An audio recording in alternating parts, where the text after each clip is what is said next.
Bonjour à tous, dans Excel, nous avons la possibilité de mettre des en-têtes et des pieds de page. Par défaut, ça ne se voit absolument pas.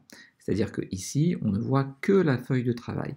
Cette en-tête et ce pied de page pourraient se voir éventuellement lorsque l'on fait un aperçu avant impression en faisant fichier imprimé. Ici, vous voyez qu'il n'y a ni en-tête ni pied de page. Alors, si on veut faire apparaître ces en-têtes et ces pieds de page sur cette page, eh bien, nous allons pouvoir basculer dans un mode d'affichage différent. Donc, je vais cliquer sur Affichage, et là, on va mettre Mode Page. Ainsi, nous voyons exactement comment notre page va apparaître. Alors, on a ici la possibilité d'ajouter un en-tête à gauche, au milieu ou à droite. On va pouvoir taper du texte, tuto Excel. Ce texte, bien sûr, on pourra aller dans Accueil, le personnaliser en augmentant sa taille, en le mettant en rouge. Vous voyez, donc tous les attributs de mise en forme restent disponibles. Je peux également me mettre au milieu, et au milieu, je vais pouvoir écrire autre chose. Par exemple, je vais vouloir mettre ici le nom de la feuille de calcul. Alors pour cela, eh bien, quand je vais dans tête pied de page, j'ai plein de possibilités. Donc ici, nous avons le nom de la feuille. Alors on voit et anglais, en fait, il apparaîtra ici, ouverture. Donc on pourrait mettre un texte à gauche qui s'appelle feuille, ouverture.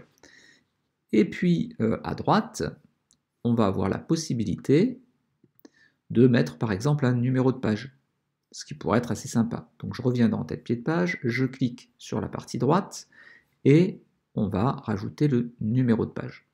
Alors le numéro de page, c'est en page 1, ça sera la page 1, en page 2, ça sera la page 2, mais souvent, ce qu'on peut vouloir quand on a un gros document, par exemple quand on a un document de 30 pages, c'est qu'il apparaisse 1 sur 30.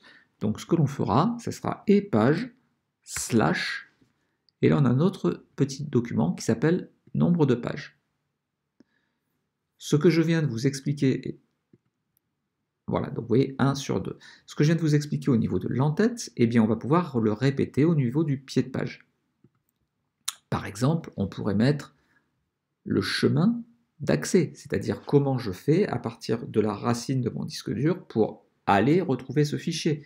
Ça vous est certainement arrivé de dire j'ai un fichier Excel, mais où est-ce que je l'ai mis? Eh bien en imprimant le chemin d'accès, eh bien ça vous permettra de le retrouver facilement.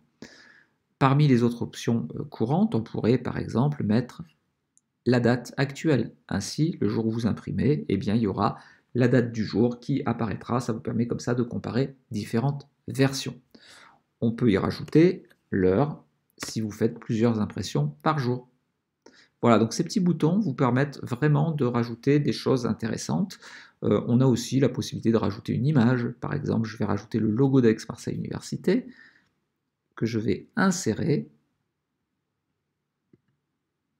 Là, il va peut-être être trop gros. Alors par contre, ce que je voudrais, c'est pas l'insérer ici.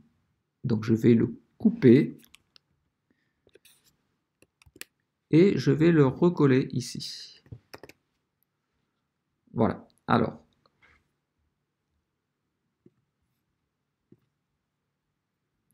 il est bien sûr beaucoup trop gros. Il va falloir que je le réduise pour qu'il apparaisse mieux.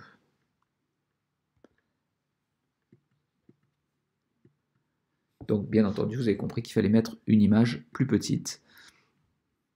Alors, on va essayer de fermer ce mode d'affichage là. Donc je vais peut-être enlever cette image qui n'est pas très jolie. Voilà. Et on va revenir, j'espère que je n'ai pas tout effacé, on va revenir en fait à l'aperçu avant impression pour voir s'il me reste des choses. Oui, en fait ça n'a pas enlevé Aix-Marseille Université, mais j'ai retiré en fait tout. On va peut-être le remettre. Donc on retourne sur affichage, on rebascule en mode page, on efface le « et image » qui était beaucoup trop gros. Il faut bien sûr mettre un petit logo.